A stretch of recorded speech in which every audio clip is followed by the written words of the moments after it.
Owning a vacation home, pros and cons.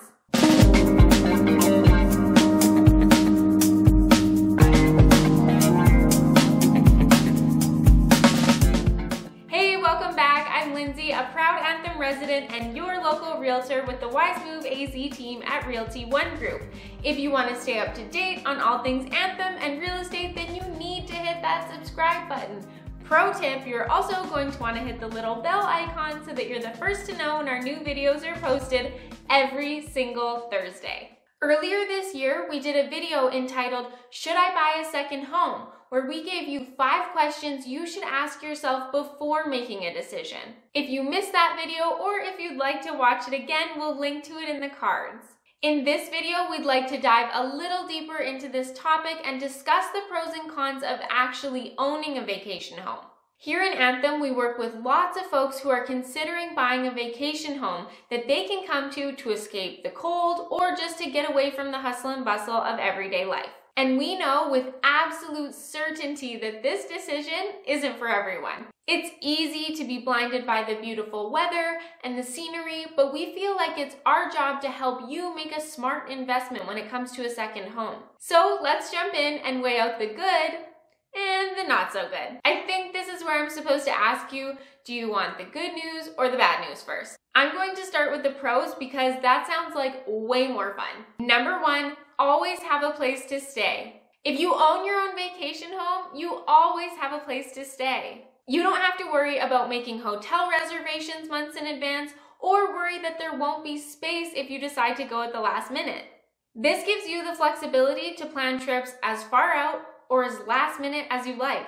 All you have to do is get there. Number 2, minimal packing. If you have a vacation home, chances are you have the things you need there. So packing is quick and easy. If you go on vacation to a hotel, you need to remember things like sunscreen, flip-flops, shorts, and so on. And let's be honest, you always forget at least one thing. Number 3, live like a local. If you're anything like me, when you go on vacation, you want to see and do as much as possible. While this is usually really fun, it can also put pressure on you to make the most of your time. When you have a vacation home, you can really get familiar with that area and enjoy it like a local. This can include local festivals, getting involved with community groups, and digging deeper into the local culture. Number 4, grow your investment. If you're strategic when purchasing a vacation home, it can actually be a great investment. My best advice is to talk to a local real estate expert. Find out what's happening with property values, how quickly homes are selling, and what the profile of the area is. You'll want to know the proportion of rentals, the proportion of seasonal versus full-time residents, and what's expected to happen with property values in the future. You want to find a property that has good potential to appreciate over time and that will resell quickly.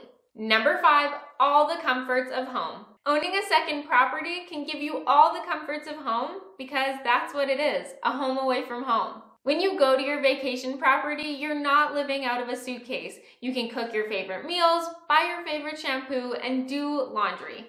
Whereas in a hotel, you're limited in what you can do and how comfortable you feel. Your vacation home is yours to decorate and enjoy as you please.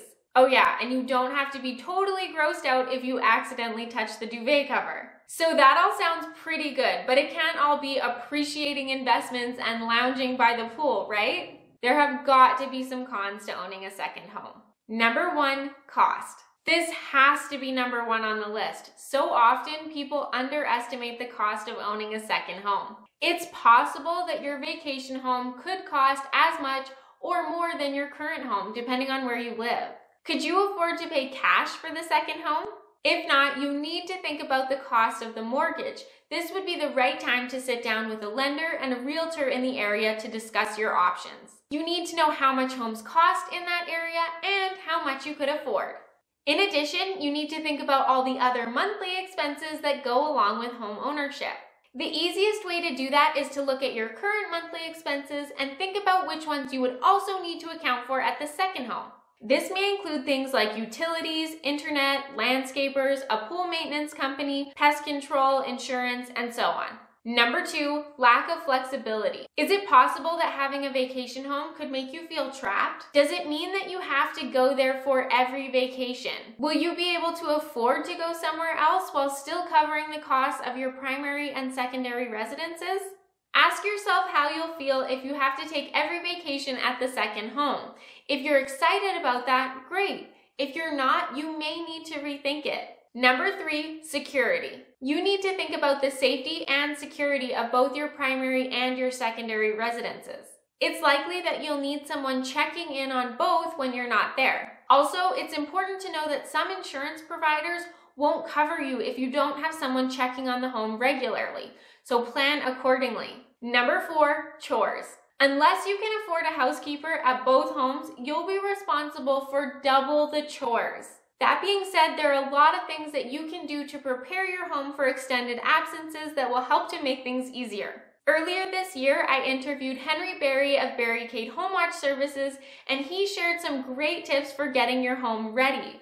If you'd like to check that video out, I will leave a link to it in the cards for this video. Also, it's not just the day-to-day chores that you need to think about. You need to clean the gutters at both places, wash the windows, and take care of the landscaping. Number 5, turn on your primary residence.